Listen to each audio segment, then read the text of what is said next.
Khan, who is facing heat from the opposition as well as his own lawmakers, is rallying public support ahead of a no-confidence vote against him in Parliament.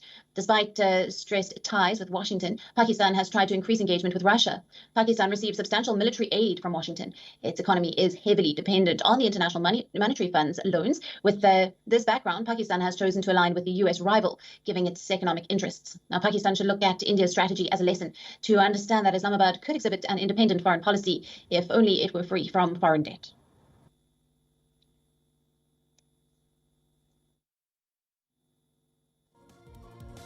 And with that, it's a wrap on this broadcast. Thanks for watching. Stay tuned to We On World is One. Plenty more global news on the other side of the short break.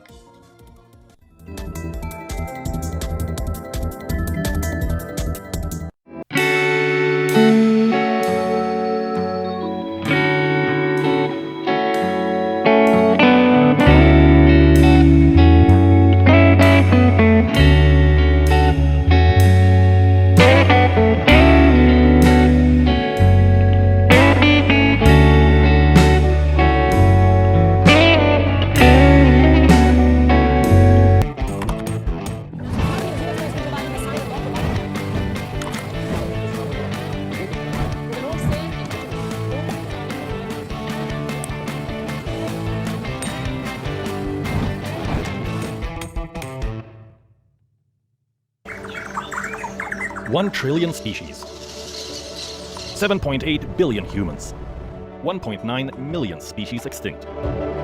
One planet. Where are we heading? What should we do? Watch Climate Tracker, only on WeOn. World is One. WeOn, now available on Spotify and Google Podcast. Stay connected with the world through WeOn. Like the page on Facebook. Follow us on Twitter for new alerts. Instagram for videos and images. And a website for the latest news, views, and analysis. weonews.com. World is One. This week on South Asia Diary, anti-government protesters stormed the Sri Lankan president's office over the worsening economic meltdown. A Pakistani truck artist has found a new canvas for his craft, sneakers. WeOn visits a Rohingya refugee camp near the Bangladesh-Myanmar border. An Indian farmer is revolutionizing betel nut production with his tree scooter. All this and more, Monday 8:30 p.m.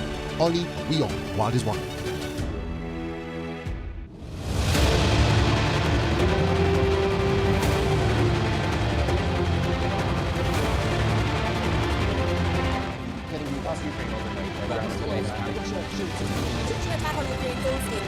Russia has invaded Ukraine.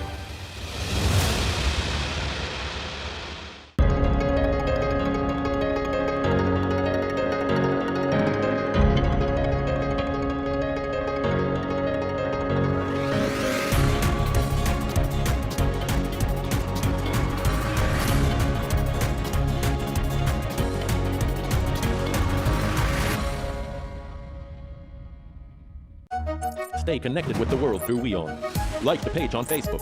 Follow us on Twitter for new alerts. Instagram for videos and images. And a website for the latest news, views, and analysis. weonews.com. World is One.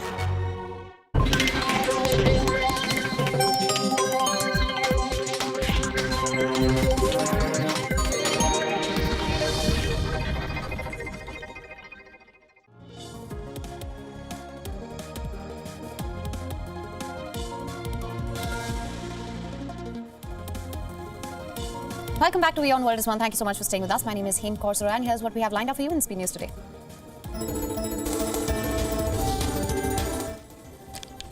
US President Joe Biden will travel to Poland on Friday to discuss the international response to Russia's invasion of Ukraine.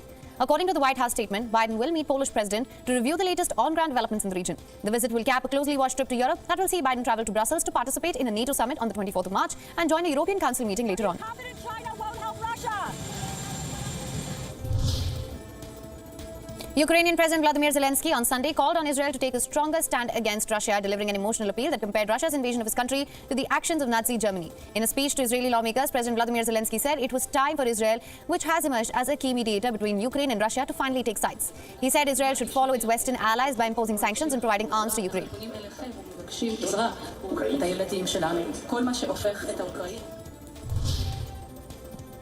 Residents in the Ukrainian city of Kherson chanted "Go home" as they confronted two Russian military vehicles on Sunday. In a video obtained by Reuters, demonstrators could be seen marching along the city's Ushakova Avenue towards two oncoming military vehicles painted in a Z symbol, heavily associated with the Russian military.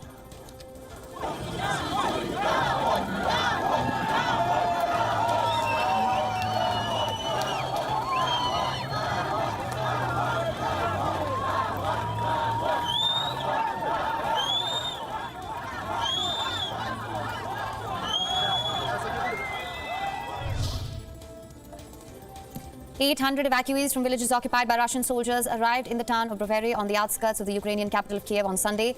Men, women and children poured into Brovary in buses, escaping the devastating conflict in their hometowns. According to the UN Refugee Agency, 10 million people have been displaced by the fighting since Russia's invasion on the 24th of February, including nearly 3.5 million who fled the country as refugees.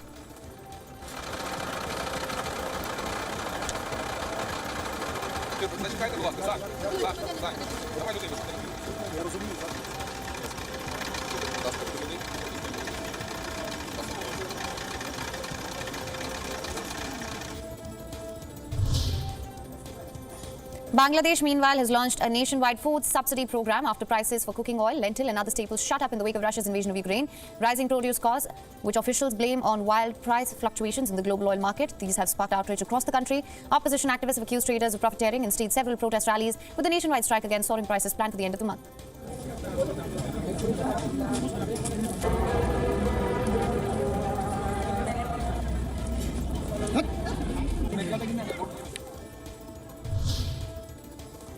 Thousands of people gathered in Berlin for a peace concert in support of Ukraine. Several German artists took part in the solidarity concert to voice their support. This came as Ukrainian authorities said on Sunday that Russia had bombed a school sheltering 400 people in the besieged port city of Mariupol. Die Großmütter, all die Frauen, die sich gerade Sorgen machen müssen. Wenn wir zurückgucken auf die Ukraine, dann sehen Local residents and Ukrainians who fled the war attended a church service on Sunday in the Romanian city near the border with Ukraine. During the service, local believers said that the refugees were welcome in Romania and that they prayed for peace in Ukraine and for Ukrainians to be safe. More than 500,000 people have arrived in Romania since the beginning of the war.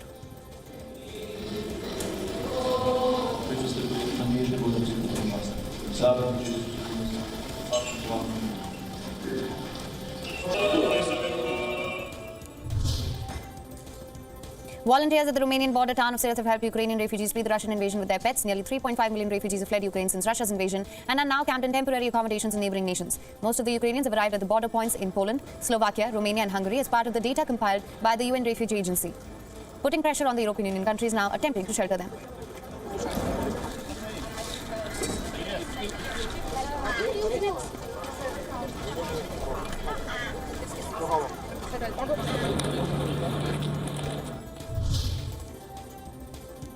New arrival center for those fleeing from the conflict in Ukraine has been opened at a recently closed German airport. Tents have been put up on the tarmac of the airport in Berlin to accommodate a processing center to welcome the refugees. Bunk beds have been put in what used to be the airport's departure gates for those needing a place to stay, whilst more permanent accommodation is found. Germany has so far registered over 200,000 Ukrainian refugees since the Russian invasion began.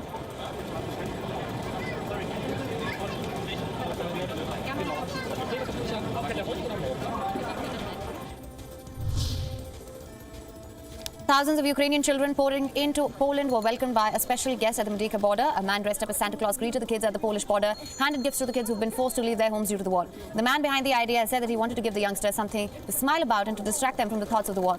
More than 2 million people have so far arrived in Poland from Ukraine since the beginning of the conflict.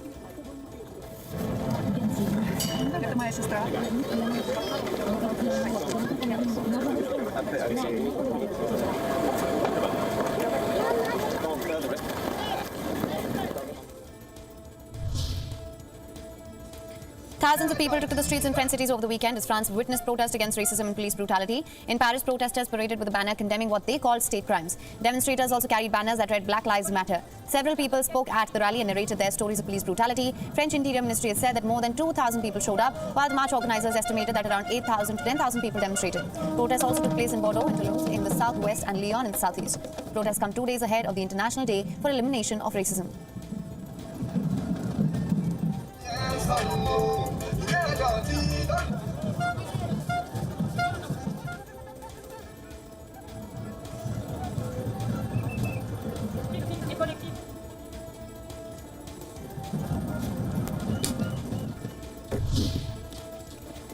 Moving on now, Prince William and his wife Kate showed off their dance moves as they toured a village in Belize on Sunday, which was the first full day of their tour to Central America and the Caribbean. They joined local children on a makeshift dance floor at the festival in the coastal village. The royal couple also tried some local delicacies, including a plantain coconut broth. The week-long tour also includes visits to Jamaica and the Bahamas.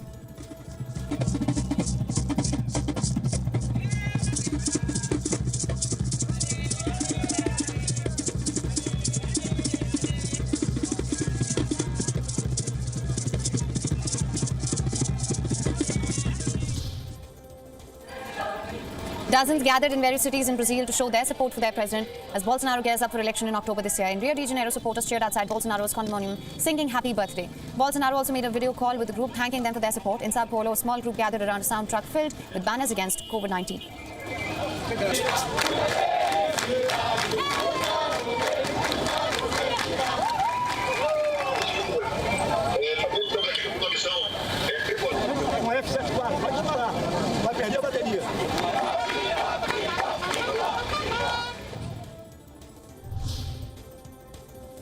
Hundreds of thousands of people descended upon a city near Tel Aviv for the funeral of a prominent ultra-Orthodox rabbi. Rabbi Chaim Kanievsky was one of the most influential scholars in the religious community in Israel. Aerial footage of the funeral showed thousands of mourners dressed in the signature black suits and hats typical of ultra-Orthodox men. For blocks around the rabbi's house, he died on a Friday at the age of 94, and he was one of the few remaining leaders of the ultra-Orthodox community in Israel, born before the Holocaust.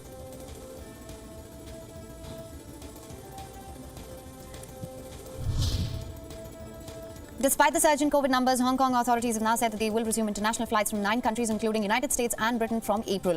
Hong Kong will also reduce the time travelers need to spend in hotel quarantines to 7 days if they test negative for COVID-19. Hong Kong had imposed a ban on flights in January after the Omicron variant steadily gripped the entire globe. It banned flights from 8 countries it deemed at high risk. Nepal was in the list in February.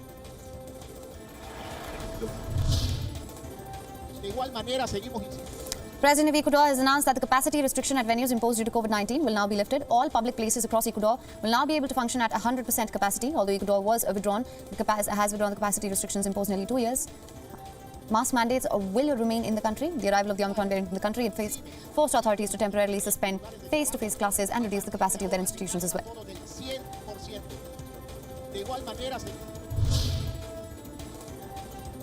Japan has pledged to offer Cambodia about $428 million in aid and 1.3 million doses of COVID-19 vaccines, though the global COVAX vaccine sharing program. Now, the pledges were part of several agreements signed by Japanese Prime Minister Fumio Kishida and his Cambodian counterpart, Hun Sen, during Kishida's visit to Phnom Penh.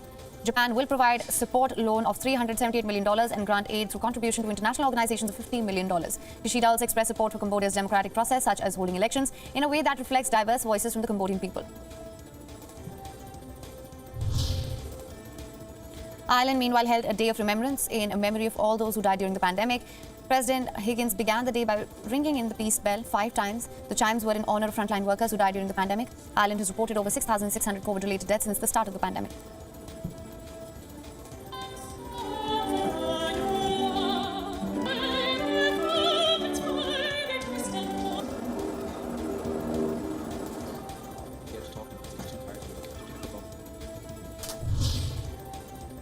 Drone images showed huge plumes of smoke rising from a complex of wildfires in Texas Hood County on Sunday. This comes a day after officials said fire crews had made progress against wildfires in the state. The fires have killed a deputy sheriff and destroyed at least 50 homes. Hundreds of residents have been forced to evacuate the region due to raging fires.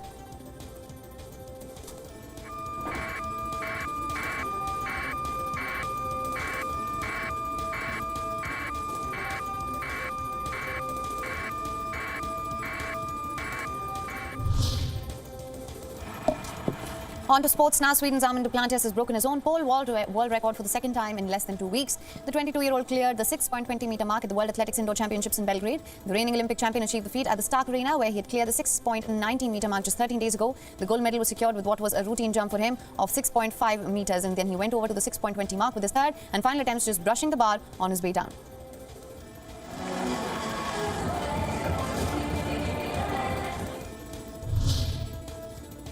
Olympic champion Yulima Rojas continued her domination of the women's triple jump as she set a new world record at the World Indoor Championships in Belgrade. The Venezuelan had won gold at the last 2 Indoor World Championships and produced 4 jumps over 15 meters during her competition. Her 6th and final attempt saw her clear 15.74 meters, which she raised her own mark of 15.67 meters set at the Tokyo Olympics last year.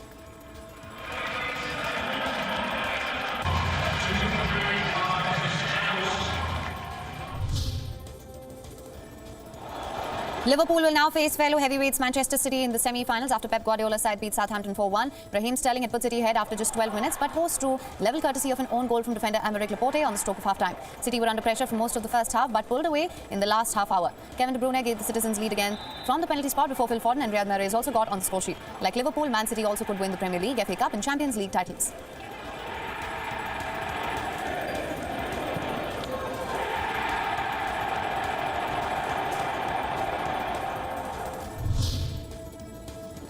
Olympic champion Victor Axelsen has regained the men's singles title at the prestigious All England Badminton Championships. The Dane comfortably beat rising Indian star Lakshya Sen in the summit clash in Birmingham. Sen was bidding to become the third Indian male to win the title after Prakash Padukone and Pulela Gopichand and had beaten defending champion Lee Zizia in the semis. While number one Axelsen, though, relied on his experience and big match temperament to pull out a 12-2 lead in the opening game that pegged Sen back. And Axelsen kept Sen at the back of the court and profited from errors as he closed out a 21-10, 21-15 win in 51 minutes. Men's singles runner-up from India, Lakshya Sen. Lakshya Sen, first player for 21 years from India to contest an All-England final. He should be mighty proud of that achievement. I am sure he is. Yeah. I'm very sure. And I'm sure a lot of people back home. And the Yonex All-England Open Badminton Championship. Japan's Yamaguchi clinched a maiden women's singles title at the All England Championships. The reigning world champion produced a dominant performance against South Korean fourth seed and Se-young to win 21-15, 21-15. Second seed Yamaguchi and Se-young have been the standout players in the women's game since last year's Tokyo Olympics. But on this occasion, Yamaguchi cleared a deserved win as she wrapped up the match in just 44 minutes. She becomes the fifth Japanese player to win the prestigious All England title. Game. It's Akari Yamaguchi! Ferrari have ended their 46-race drought in Formula 1 with Charles Leclerc leading a 1-2 win with Carlos Sainz Jr. at the season-opening Bahrain Grand Prix. Leclerc had topped qualification ahead of world champion Max Verstappen, and the two drivers produced a thrilling battle over the course of the race with the lead exchanging hands 5 times between laps 17 and 20. Leclerc managed to hold off the Dutchman and extended then his lead towards the final third of the race. Verstappen was forced to retire from second place with 3 laps to go, and his teammate Sergio Perez also suffered an engine failure, which saw Mercedes' Lewis Hamilton move up to third. This is Ferrari's first win in Formula 1 since Sebastian Vettel won the 2019 Singapore Grand Prix.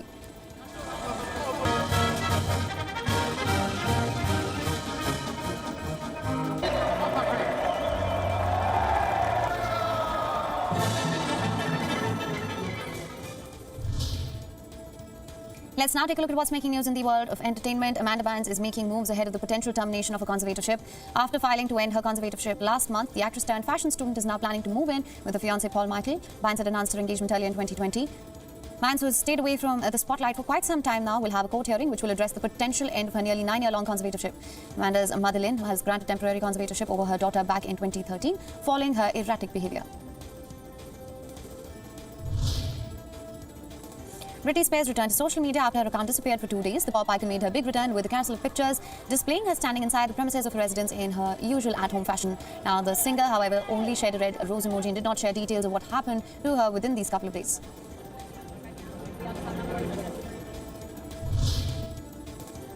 Brad Pitt's highly anticipated film Bullet Train is on the move. The film was scheduled for its release on the 15th of July, but in the recent confirmation, Pitt's forthcoming venture will now be available on the 29th of July. The July 15th release date is now being taken by Where the Crawdads Sing. Bullet Train stars Brad Pitt as an assassin who faces struggles on the first day of his work as he finds himself among other professional killers with a similar mission on said train.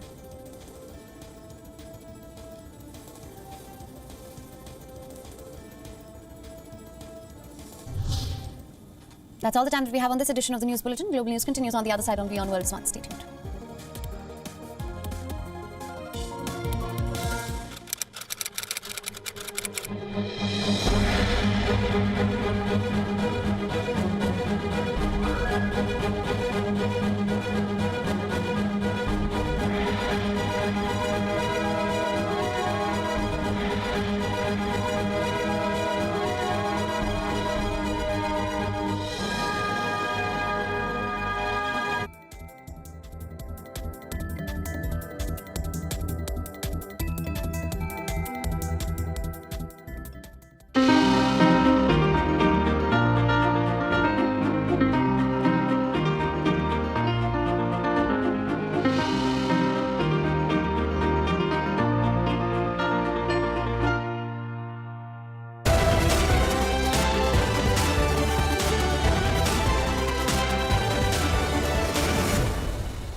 From our studios live in New York City, I'm Susan Tehrani, and this is WION, World is One. President Trump certainly did not authorize the use of National Guard to protect the building. People from many different countries, some who have been in America for generations, others who are more newly arrived. So what Joe Biden has tried to do is definitely try to frame the election as a referendum on the president's handling of the pandemic. Hello, I'm Jodie Cohen, broadcasting from Jerusalem. You're watching WE ON, World is One. Israel might be on the verge of getting a new government.